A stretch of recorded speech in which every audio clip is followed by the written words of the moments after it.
I'm doing a project at the moment and I know the client has specific requirements. If it means I have to spend an extra 8 hours providing that, I would much rather put the effort in now than when the stuff gets installed and it's not right and they're not satisfied with. Do the work today or deal with the consequences tomorrow.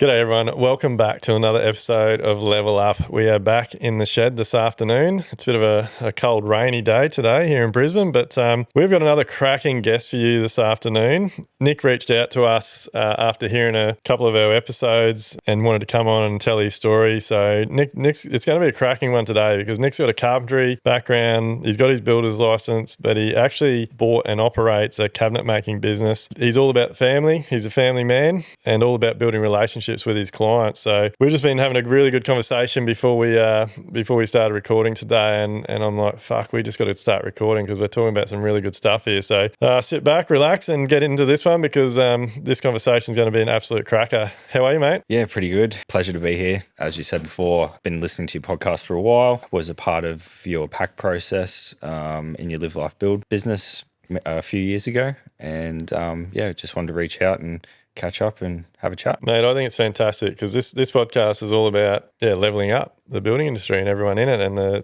for you to I guess be a little bit vulnerable and reach out and say, hey, I want to come on and have a chat about things I think it's a big deal. And I think just going off the conversation we've been having for the last sort of 20 odd minutes, you've got a lot of value to add. Yeah, I suppose construction's been my whole life. Yeah, if you asked me in year 6, year 7, what I wanted to be is I wanted to be a chippy, I wanted to be a builder. And that's my whole career has been based around carpentry, construction, cabinet making. Yeah. So now you bought into a cabinet making business. Yeah. So after a few years of working for other cabinet making companies, other construction companies, I found myself enjoying the high level of detail that's required in cabinet making, and an opportunity came along where we were able to buy a very well-established cabinet making business in the south side of Brisbane. What's it called, mate?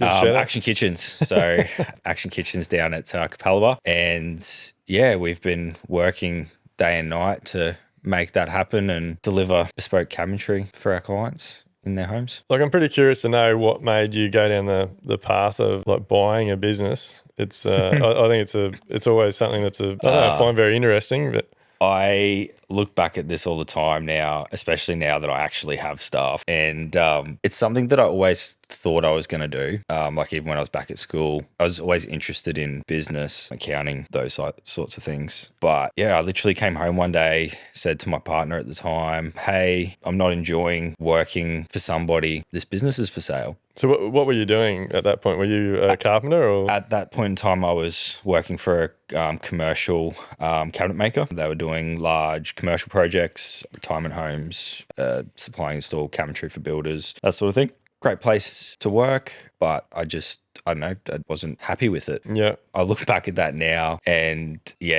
just realized that it had nothing to do with the work or anything like that. It was just didn't know who I was, who I wanted to be, anything. So it's just jump into the next thing to see if that'd give me fulfillment, I suppose. Yeah. And so you thought buying a business was... Yeah, I thought that'd be a good idea, So another challenge, learn something new. My wife now, she was like, yeah, let's do it. It's like, oh, shit. I suppose I have to do it now. Yeah, and we put the finances together and back and forward with the bank, and it all moved really quickly. In the space of 6 weeks, we'd financed purchasing a business, and eight weeks later, we were there running it. Mate, that's a massive move. But we'll just go back a little bit because you just touched on something, and it's also something we talked about before we started recording. Like you said, one of the other podcasts we've done, you heard some of the guys from I think it was the one we did with Zanetto Builders and the guys from Evo Built, and I think we had Brett on one of those on that same podcast, and you said they were talking about like young guys finding themselves and 100%. Getting direction. I think it's really hard for people to work out when is enough. Finding yourself as a young person, finding your place in the world, what that looks like, what you want that to be. There's so much noise out there in the world. You should have this, you should be this successful. Social media mate, everything on social media is, a lot of it's garbage. Like, if you actually saw the way that people were living behind the scenes, I think you'd be very surprised. And it obviously makes it very confusing for people. Oh, I would agree with that. Heaps, it's so easy to sit there for half an hour at night and flick through socials. And for me, that looks like I follow a lot of builders, a lot of designers, and it's like, oh, look at these like really cool projects. It'd be awesome to be a part of that. But yeah, you see what happens on the flip side of that when you do actually work for some of these people, and it's definitely not all that it cracks up to be sometimes. Oh, mate, face value and perception, it can be a horrible thing. Dude, But I got a couple of more seasoned builders that we've done work for. One of them in particular, he's retiring this year, and it really saddens me that that's happening because the quality of his builds, the organization that he has is exceptional, and you don't see that in the industry as much. Well, we don't specifically. yeah, I'm sure there's people out there that are doing it. Yeah, it's super hard to sometimes deliver on projects when you don't actually have the information you need when you need it to be able to deliver on it. yeah. What resonated with you about finding yourself? Like, is it just something you'd never thought about, or something that now that you put a bit of time into, you got more direction? Realistically, it's probably my wife has helped and supported me immensely to be able to help me find myself, find my place over the last 7 years. Yeah, She's been a really big support to me. It was really hard the first couple of years when we initially took over Action Kitchens because I sort of overcommitted myself, a whole pile of skills that I didn't have, that I didn't know I needed. I thought I was a pretty good tradesperson, and I thought I was coming into a shop where, X, Y, and Z would be sorted, but I sort of came across a whole bunch of other issues that I didn't know how to resolve, and that put me under a whole pile of stress. Yeah, Jacinta essentially supported me through that, and now we manage that a lot better within our own relationship. So we know when we're venting to each other, we know we don't have to fix each other's problems, yeah. but we're just sort of explaining how we feel about our days. And sometimes it just feels better just to get it out and off your shoulders, and you can just move on and get on with it. It's important when you're in any business, but to be able to have a partner that you can just listen sometimes, or like you said, you don't have to solve each other's problems. Just like I must put my hand up because I do try and solve my partner's problems a lot of the time, but it really helps to have a partner that supports you and I guess pays attention to that sort of thing. Yeah, it's really important for me and her because we both know when we're not listening to each other, and it's not nice for anyone. Yeah. So mate, like, tell us some of the things. So, like, because I think there'd be a lot of people out there that probably not even when it comes to buying a business, but even just starting your own business from scratch, they do think this is going to be awesome. I'm going to make heaps of money. I know I'm a good tradesman. Like, this is going to be sweet. Yeah, I look back now and weigh up the purchasing of Action Kitchens versus starting our own business. If I had have started my own business the way that I was planning to, we would have 100% failed. First 2 years, without a doubt, we would have failed. Why was that? Because I had no idea. Realistically, like when I look back at it, I was like, oh, I was going to purchase like this much worth of machinery and I was going to rent this size building, and I didn't even have any clients yet. I was just like in a fairyland, really. It's like, yeah, this will be awesome.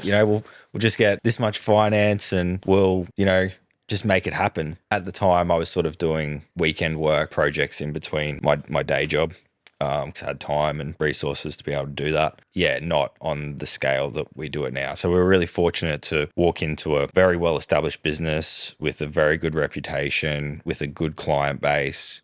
Around the 2018 mark, for whatever reason, work had dropped off a little bit when we were planning to take over Action Kitchens. So the first 2 months was like, wow, how are we going to make this work? Like the financing that we got was extremely tight. We had like 20 grand in the bank to operate a business that turned over much more than that. Yeah.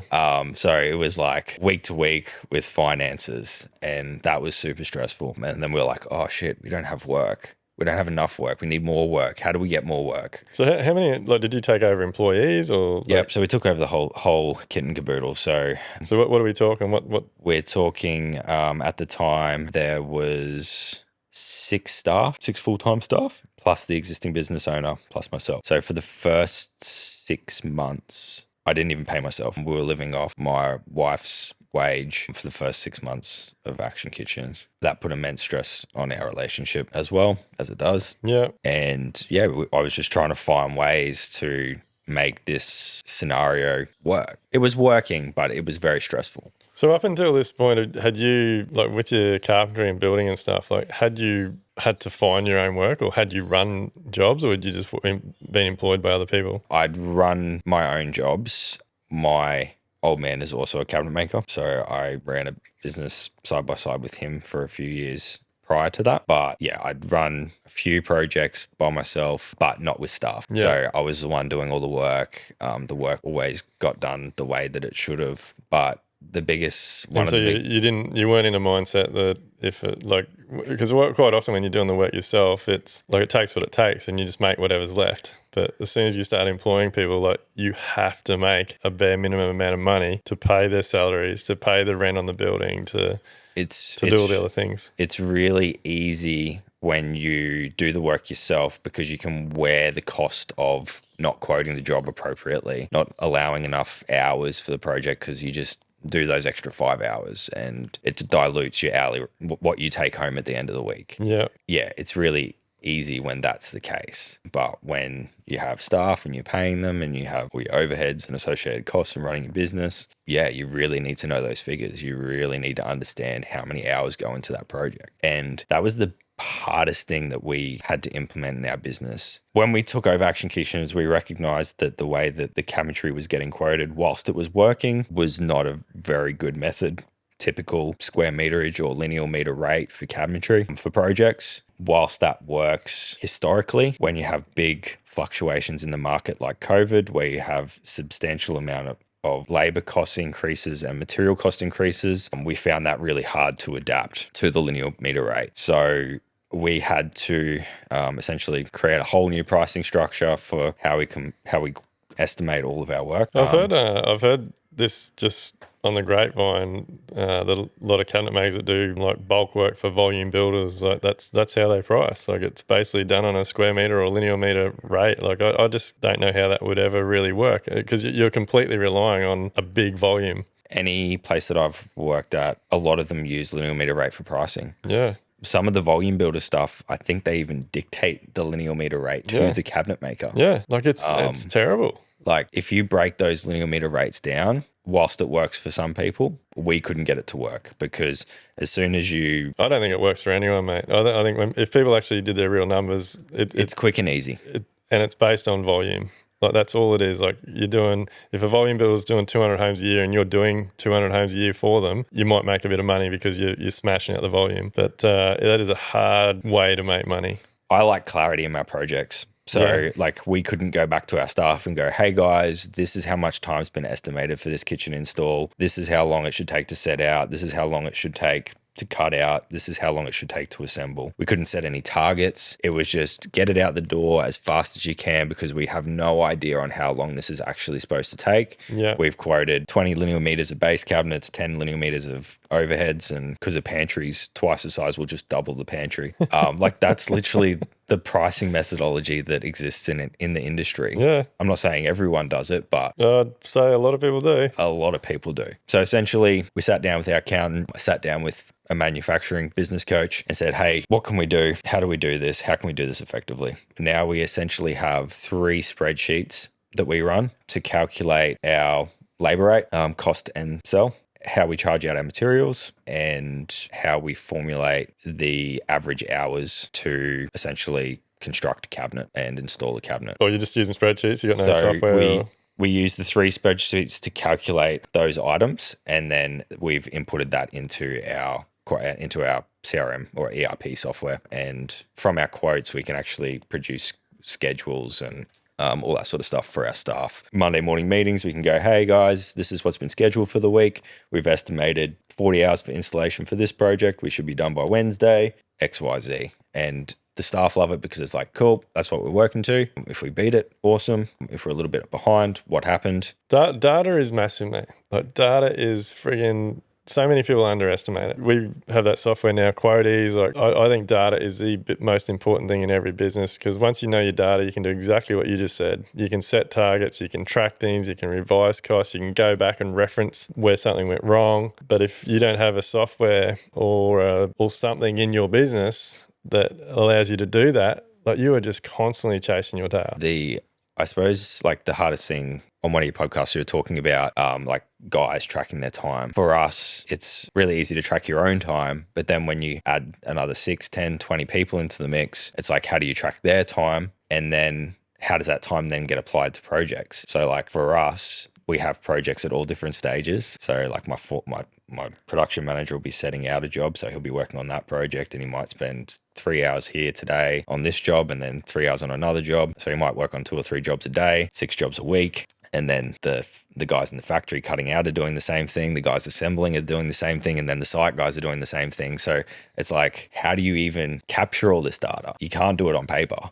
You can, but it's super difficult. Mate, look, I'm a big fan of keeping it simple, but there's plenty of softwares out there these days. And look, I think, yeah, obviously building is quite different to a manufacturing type setup, but I believe there'd be a way that you could get your employees documenting, it could be as simple as if they're in the factory, they just document 2.5 hours on this particular job, 1.5 hours on this job, just goes into a timesheet every day that gets entered into some sort of software. Yeah. So that was essentially the first step to our pricing issue. We implemented time tracking on all our projects. So all of our guys now log time specifically to a project when they're working on it. And then our admin lady checks timesheets every morning to make sure that everybody's allocated their hours for yesterday. Yeah, that's awesome. And that essentially gave us really good data across all of our different types of projects that we could then sit back and analyze.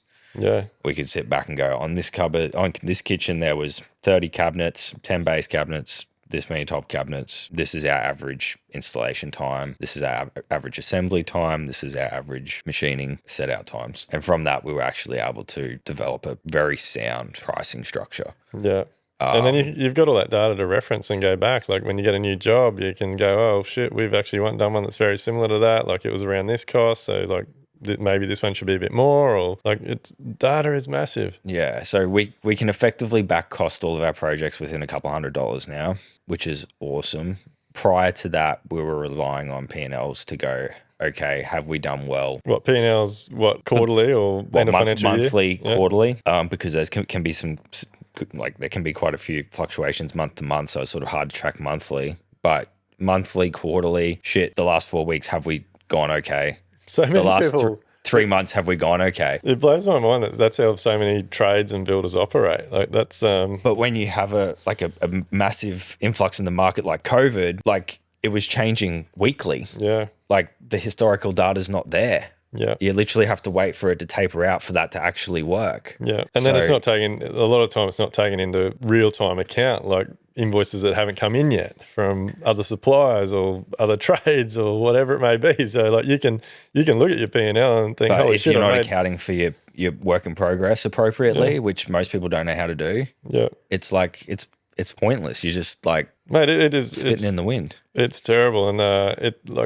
mate, some of the stories I've heard, even builders getting told by their accountant, hey, you've had an awesome quarter. If you want that new truck, go and buy the new truck, or if you want that shed, buy that shed. And they spend their money, and then within 4 weeks, they're like, all these bills have come in, and I don't have any money left to pay them. They go, oh, cool, net profit, 200 grand end of year, but the accountant forgets to tell the guy that has no idea that they have $100,000 worth of loans and liabilities that comes out of that 200 grand, and they go buy the new truck and buy the new piece of equipment, and they go, shit, where's all my cash flow gone? Yeah. Mate, we got a lot to get through and a lot to talk about, but I want to go back. You mentioned before you got some manufacturing coaching. Yes. So I'm massive. I think anybody, you've got to work harder on yourself than you do in your business. Yeah. So I'm a 3rd generation carpenter cabinet maker. So grandfather was a boat builder, dad's a cabinet maker. I'm essentially both. My old man is an amazing craftsman. He will build anything you want, doesn't care how long it takes. We'll give it a crack.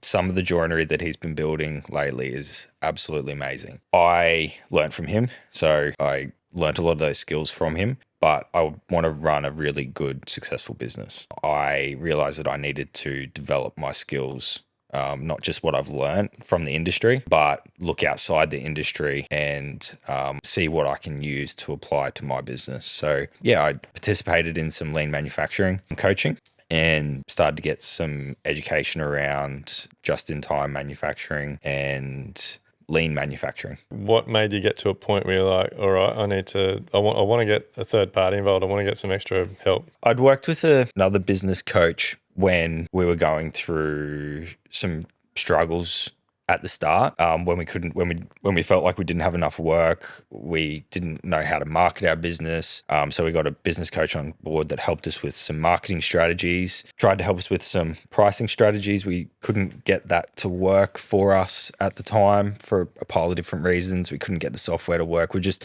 missing a few pieces to make that successful at the time. We ended up moving on from that coach and started working with our new coach, and we just got those final pieces that we needed to actually implement a really good pricing structure. The lean manufacturing thing just came from my need to improve on and be relevant to the marketplace. So, we're always getting feedback from the marketplace builders, pricing's too expensive or this, that, the other. We know the pricing is where we need it to be for us, for it to be successful for us in our business. Pricing needs to be wherever it needs to be for your business to make money, and then you just got to sell it. I would agree with that. But at the same time, we're like, okay, well, what can we do to help our process as well? Is there anywhere we can improve as a business? We implemented a new piece of equipment and we saw like a 25% increase in production, and that was an awesome benefit for us. And but it wouldn't have been cheap. It wasn't, no. That's that's the other, like, it's hard, isn't it? Because you a lot of businesses get stuck and they won't spend the money to improve things. And yet when you spend them, like, you just, like, how awesome is that you had a 25% increase in production because you had the balls to make a call to buy a new piece of machinery. Yeah, that was a sizable investment, but yeah, we 100% saw the return on that. We'd seen it work in the industry, so it was a no-brainer when it came to the actual decision. But yeah, you got to have the funds there to be able to warrant that. But would you have been in that mindset without getting coaching? Probably not at the time. If I look at when we were really struggling, no, I probably wouldn't have. I really struggled with my mindset at the start because I was too afraid to make a decision that would make things worse. Yeah, you get stuck. Yeah, you're like, shit, I don't know what I'm doing. So what is struggling? Like, you keep referring to this time when you were struggling. Like, what was this? Was this in that early days of buying the business? Yeah, the first 12 months of Action Kitchens. Financially, things were very tight. So that was very stressful. We didn't have enough work, so that was stressful. I wasn't personally bringing home any income as well, so that had implications at home. Everything was just work. And yeah, that had some pretty shitty consequences for home life and the rest of it. But we worked through it, and I got a coach on board and worked through the issues that we had at Action Kitchens. I want to dive into this because I think this is a turning point, and I think this is where so many people make the wrong decision. Like, so you're in a point where you're struggling, you're having issues at home, you're not bringing in any money, but you still were in a clear enough mindset to know that you had to bring in help. And like, I'm sure at the time you were being shit in your pants. You're like, I don't have the money to pay for help, but I know I need the help. Yeah. Like, and for me, this is a turning point. Like, this is where so many businesses either make the decision and set their path for the future, or they just keep going around on that hamster wheel. Yeah, like, obviously we'd committed ourselves to a certain financial package with all the finance that we obtained to purchase the business. So we had to make sure that the revenue and net profit stayed to what the figures were in the previous year. So to do that, we had to make sure that we had the work to support it, and we just didn't have it. So we were like, well, I don't know how to market the business. How do we do this? We threw money at like website and this and that, but we had no strategy. And as soon as we got a coach on board and we actually developed a strategy for that, it was like, it changed overnight. And I'm sure that the coach wasn't cheap. No, it was a substantial investment over a 12-month period. Yeah. But in that first 3 months, we sort of got enough knowledge to just implement straight away. Yeah. And the faster we implemented, the faster things changed and moved. So we changed our sales process, similar to your pack process, but more aimed for cabinetry stuff. So we stopped going out to site to meet clients. We started bringing them into the showroom, and we have a very nice detailed sales process now where we're actually addressing the client's needs rather than just doing what we think they wanted. Well, you're not acting out of scarcity. Like Yes. you've got a system, you've got a process, you know it works, and you're in control. Yeah, it also cut a lot of time wasted meeting with clients that were never going to purchase from us anyway. I love it. Yeah. I love it, mate. I'm glad we've sort of got to how you made that turning point, because I think it's a really exciting. And the reality is, it's possible for everybody. It's just, it can be a very hard decision to make to spend the money. I know, correct me if I'm wrong, but like so many times, even once you bite the bullet, you take that jump and you get the coach on board, you can be sitting there and thinking a lot of times, oh shit, I actually, what am I paying for? I knew that, but it's not about that, is it? It's about having someone behind you in your corner, backing you and basically holding your hand to guide you. And a lot of the times that's what we need as business owners, isn't it? Like you need someone to be able to pick up the phone and talk to, or someone that's been in a similar scenario, or someone that's got the right templates and PDFs or processes and systems. And really, that's what they do. They guide you through the process. I think the biggest thing I learned from the coach that I'm working with now is a lot of people run around just trying to fix everything. But if you take a step back and look at what you're dealing with on a daily basis objectively, not when you're doing the work, when you're Stuck in the weeds. When you actually sit back and go, shit, you know what? Every job that we do is the same. We literally use the same process, but we tend to overcomplicate it and go, oh, well, this is a builder job, so it's different. But the best thing we ever did was a value stream map of our business, start to finish, from the first time we had a client come in the door to a completed project. And we just got a big chart on the wall in the office, and box, arrow, super basic. This happens, this happens, this happens, this happens, this happens, this happens for this type of job. And then we did it for the next type of job. It's like, you know what? There's so many similarities here. Yeah, let's play around with them. Let's get them as close to possible as the same, and let's just smash this process out. 100%. Time after time after time. Repeat the same shit. It's one of the most important things a business can do is get that sales process right. Because if you get the sales process right, it sets you up. Like the clients respect you. They treat you as a professional. They take your advice. And if you do it really, really well, it's not about the price. Like they've come to you because you're going to solve their problems. You're going to deliver them what they're looking for. We worked out that you probably get it all the time. Well, probably not so much now, but you would have. Hey, I'm looking for a quote. Everybody runs to, oh, okay, well, I got to go provide them a quote. What they're really looking for is, can I afford this? What's my budget? You can do that without going to site and spending 3 hours on site and a set of drawings and this, that, and the other. That was an awesome thing that I learned from your pack process. We have project examples, or we call them project sheets. Project sheets. Hey guys, this project, this size, this scope of work, you're looking this much, this level of finishes. Yep. I had 3 of those meetings this week. Half an hour process. Client knows exactly what they're looking at. Yep. Awesome. We're keen. What's the next step? Cool. We'll do a design up for you and do X, Y, Z. Yeah. And what was it in the old days? Go out to site, measure up. What do you want? Sit with them for an hour, 2 hours, drive back to drive there, drive back. Yep. Sit in the office, try and work something else for them. Like you probably wasted 2 days, 3 days. Yeah, depending on the size of the project. But yeah, you'd spend a day on a project, may or may not get the job. You got more chance of getting a job being more stern and having a solid process to follow, haven't you, than trying to please everybody and hold their hand. It's good because the clients can see that you understand the requirements for the project. You know, you look experienced. They know as long as you can address the problems that they're having or don't understand, then they feel comfortable going to the next step. So, mate, it's a massive turnaround. So, how's the business now? Because you had a lot of difficulties through COVID. We did have a lot of difficulties through COVID. We had a lot of supply issues. We had a lot of project that we had committed pricing to that we felt like we were obligated to deliver on. So we had probably 50% of our revenue on fixed price contracts that we'd sort of said to the builder, hey guys, this is our pricing for those projects. They'd sent us purchase orders, paid deposits, and those projects cost me so much money. It was a difficult time through COVID. And I think so many clients, I don't think truly understood how quickly the prices were increasing. Like you said before, there was things that were increasing weekly. Yeah, 100%. And not just small. No, big increases on a regular basis.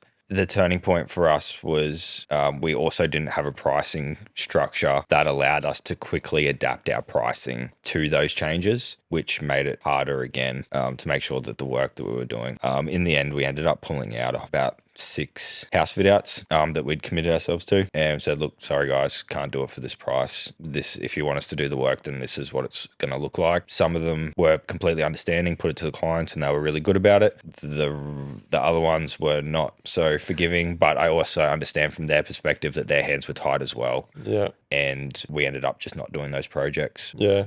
But like, that's empowering that you made that decision. We couldn't keep doing it. The projects that we were doing well on were covering the projects that we weren't. So the short-term stuff that we'd drummed up, we were doing well on because we'd managed to fix our pricing and all that sort of thing. And we were only dealing with the material shortages and delays, and the stuff that we'd quoted, we might as well have not done. Yeah, it sucks, doesn't it, when you're doing work, like good work to pay for other work. And it's a shame because that's even not disregarding COVID, like that's how a lot of our industry operates all the time. Yeah. So like it really put things in perspective for me from a business perspective. It's like, okay, well, every time we commit ourselves to a project, some of the projects that we're quoting at the moment specifically, we know they're not going to come together until middle to late next year. The builders want pricing that reflects that. So we have to put assumptions in place on material increases and so forth, so that is reasonable. Well, so you make money.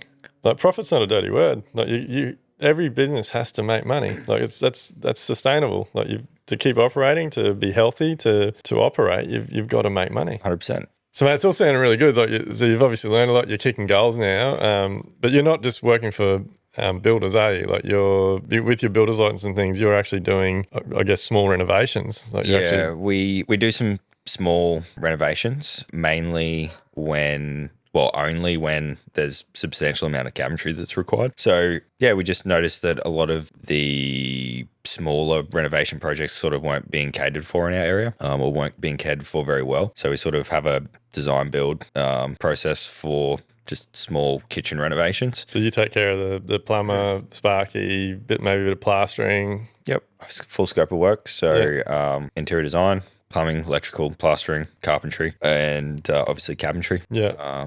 So you outsourcing those contractors, or do you do the carpentry, or you bring? No, we outsource. We essentially have contractors for all that work.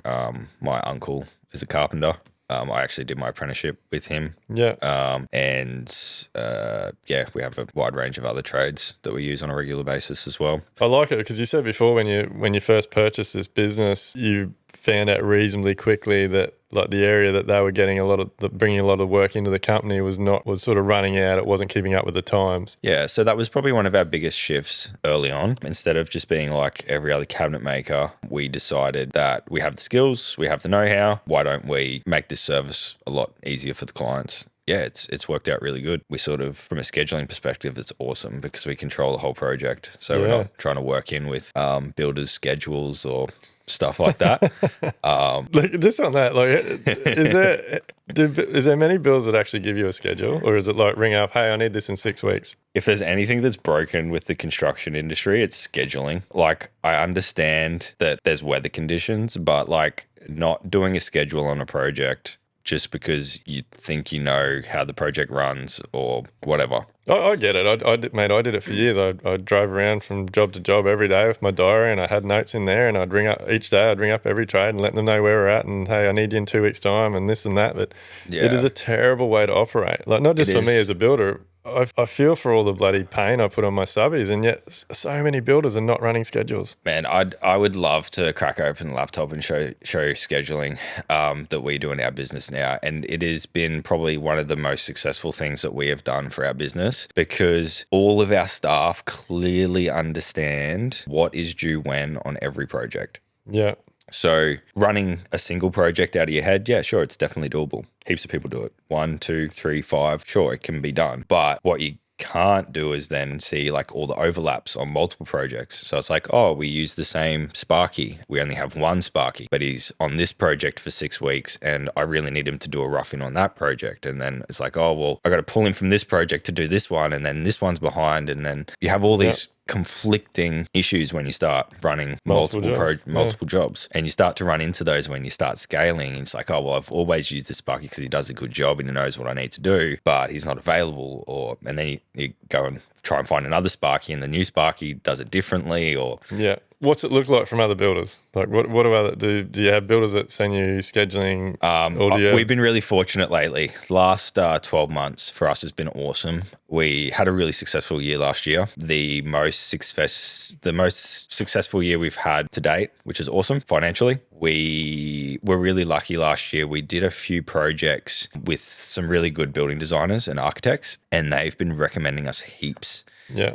So we've been it's all about relationship. Yeah, we're actually starting to get some really good relationships within the industry with people that actually align with our values. Before, we were sort of working with, we were doing what we could find, and the work wasn't necessarily reflecting what we believed in as a company. And yeah, it's more enjoyable working with these people that are actually passionate about seeing a really successful project. So what are your values? Like, do you have a mission statement in the business? It's something that we're working on. We normally keep it pretty simple. So it's quality, honesty, and respect is what we work to. So those people that you've done a bit of work for now, like they're more organised. They're giving you schedules. Oh, it's like chalk and cheese. One of the new builders that we're working with at the moment, the interior designers that they have been using to specify their projects has been the best that we've seen to date. All the specifications are there that we require to actually quote a project accurately. Yeah. And then there's only a little bit of backwards and forth going, hey, what's going on with this scenario? Who's responsible for this? Rather than like just imagining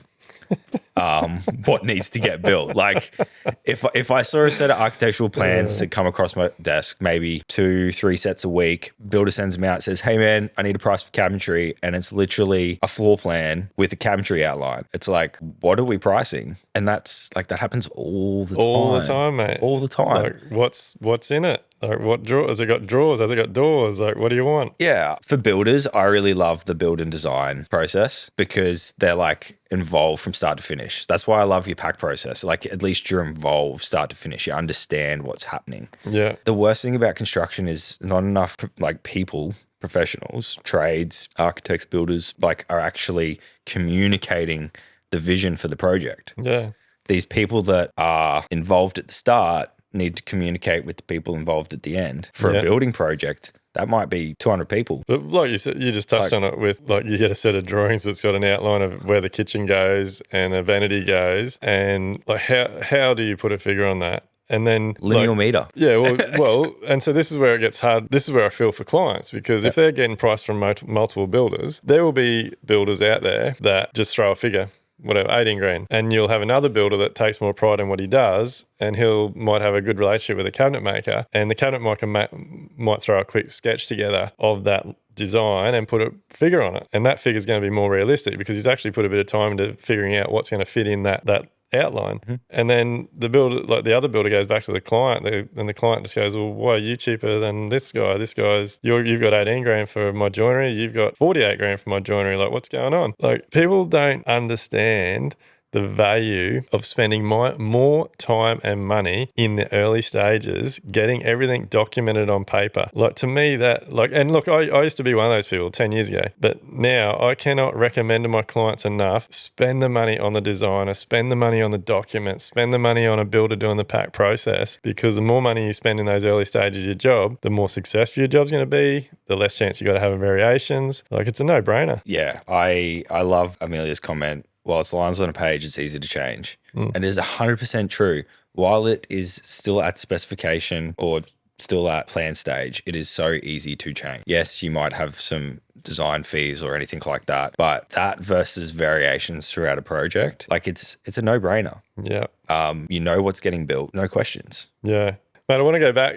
You mentioned a few times now, and we talked about it before we started today, making it personal. And you commented that you might make it a little bit too personal sometimes. But whether it's building a whole home or coming to you to get a kitchen built, you're not buying a car. it is completely different. Like a car's a car. Like you want to go and shop around at car yards, go for your life. But like, let's talk about you with your like joinery and kitchens. Like a kitchen is the heart of a home. Like you're working with someone's personal space. Like you're designing something where they're going to spend mornings with family, dinner time with family, functions with other like parties, whatever it may be. Like it has to be personal. I don't know how many times I've told this story, but maybe literally every client meeting I've ever had.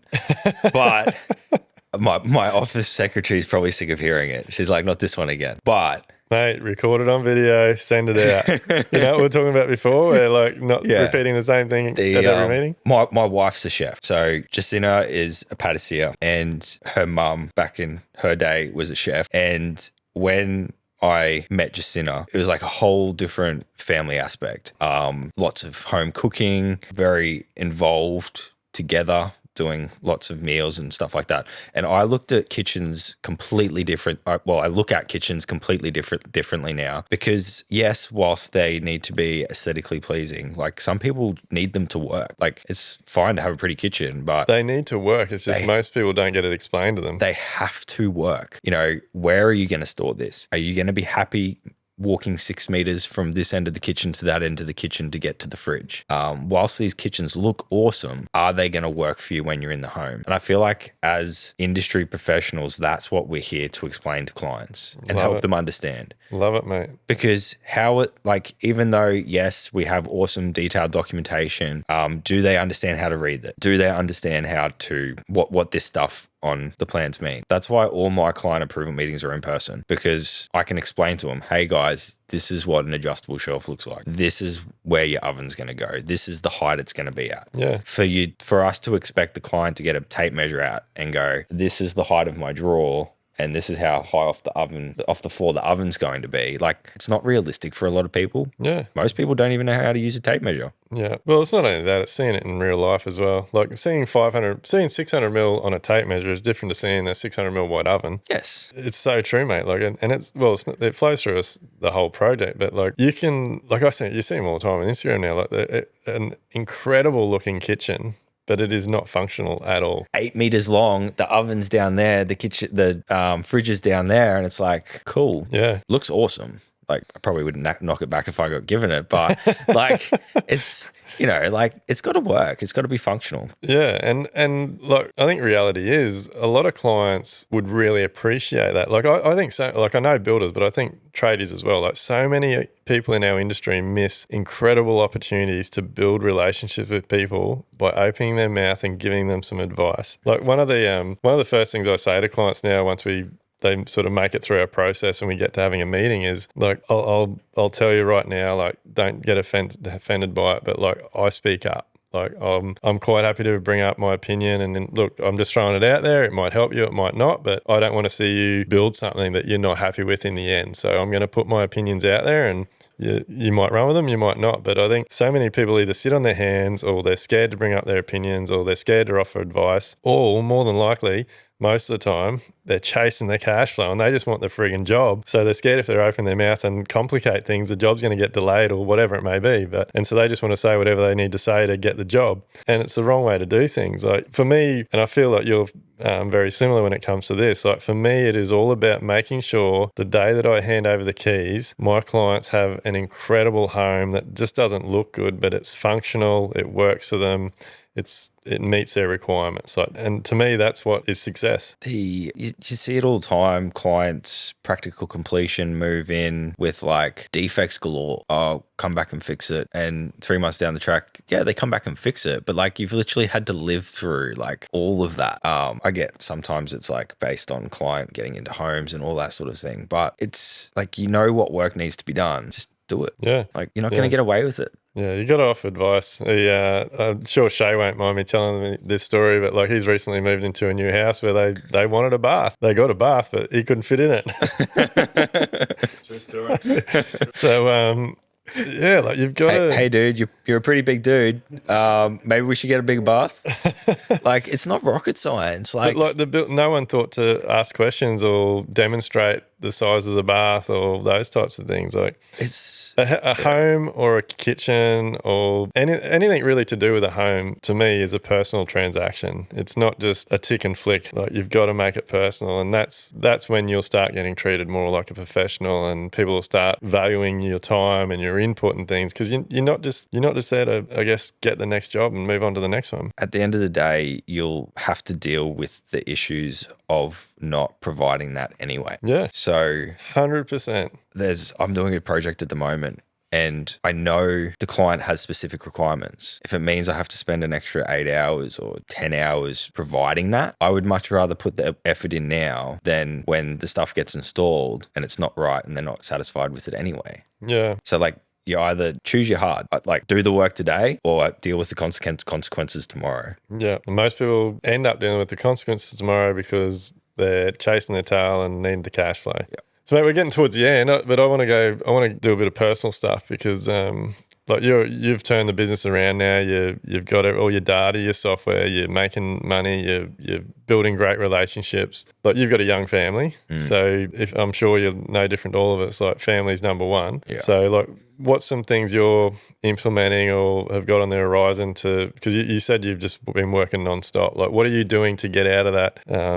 Just working all the time and get a bit of home life back. Yeah. So wife and I sat down a couple months ago and said, hey, where do we want to be next 5 years? Kids are growing up. We don't want to be a part of, we don't want to miss that. What do we want to achieve personally over the next 5 years? And what does that look like? We've been pushing hard because we've had to. And yeah, we just sort of worked out personally, we're happy with the way the business is going at the moment. We just want to sustain that. We've managed to onboard a couple of key contracts for us moving forward over the next couple of years. So we've just gone, that's enough. What do we need to stop myself from working so much? Well, we need to make sure our estimating and stuff is on point. So we have employed a new staff member to help out with that. And yeah, we're just going to chug along and sustain everything the way it is and keep providing our clients what they need. But it's good that you've taken the time to identify where you can bring some people into the business and get you some time back. Yeah, it's really easy to just get wound up in the next thing and, next car, next job, next whatever it is, sitting back and going, you know what, this is enough. We don't need all this stuff. We don't need all this noise, and going and working out what's important to you. Yeah.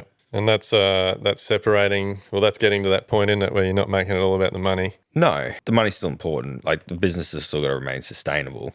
It's still got to be sustainable, but it's so many people get caught just chase, like, everything's about the money. Like, they don't really have a vision or a goal or anything, and it's just every day is just chasing the money. If it was for the money, I still wouldn't be doing it. Like, there's no way just doing it for the money would have pulled us through all the hard work that we had to do to get to where we are now. I feel like there's got to be some underlying passion if you want to be successful. Like, the effort that you put into it is what will make you successful. Yeah, I'm a big believer in you got to put more time, energy, and money into yourself than you do into your job, and when you do that, it all starts to fall into place. Like, if you look at, I used to suffer from bad anxiety, super stressed all the time, but you're only anxious because you don't know what you're doing, or like you can pull yourself out of that. It's like, okay, well, what am I feeling shit about? I'm feeling shit about because I don't understand my finances. It's like, okay, well, go get some education on finance, go ask some questions. Yeah, you may look dumb or whatever, but at the end of the day, you don't know what you don't know. That's it. You're never going to, I think that's a mindset thing. And I think that's what holds so many people back, because they think they're going to look dumb. They're not willing to go, I need help. Yeah. Take some ownership, put your hand up. But a lot, I used to deal with a lot of anxiety. Probably the last few weeks, actually, I've let a bit of it creep back in. But anxiety, definitely, we created ourselves a lot of the time.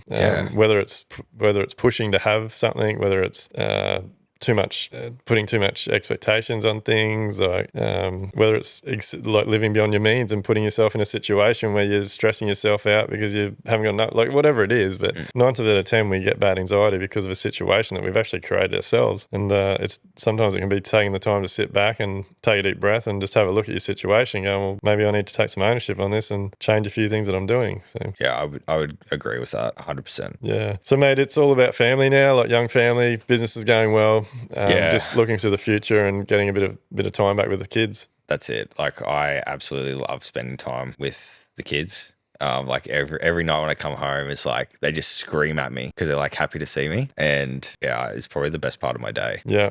Yeah. And you're saying before, like, you haven't done anything for yourself since you purchased this business. So you've set a goal of, what is it, learning to wakeboard? Yeah, I want to learn to wakeboard. So I used to be quite fit before I bought Action Kitchens. So wife and I used to do a lot of weightlifting, bodybuilding sort of stuff. That definitely fell to the wayside the last 5 years. And yeah, looking to get back into something that I enjoy outside of work. Yeah. Why wakeboarding? Have you done it before? Never wakeboarded before. I just think it's cool. My other hobbies are too expensive. So that's not viable at the moment. What are they? What sort of hobbies? Well, I really like motorsport. I really like drifting specifically, something that I've always liked. But literally every decision I've made since I was 15 has been work. Yeah. Every personal purchase, car purchase, like all that stuff has always been like realistic. Yeah. Well, mate, it's good to have goals, and it's good that you've I guess, acknowledged that you need to do something personally for yourself. So I think that's a really good goal to work towards. Mate, look, I really appreciate your time this afternoon, driving up here, jumping in the hot seat and telling your story. I think you've dropped a lot of bombs, and yeah, I really look forward to seeing your growth and how things progress over in the near future. So thanks for being with us. Awesome. Cheers, thanks, mate. Yeah, thanks for having me. Are you ready to build smarter, live better and enjoy life? Then head over to livelifebuild.com/elevate to get started.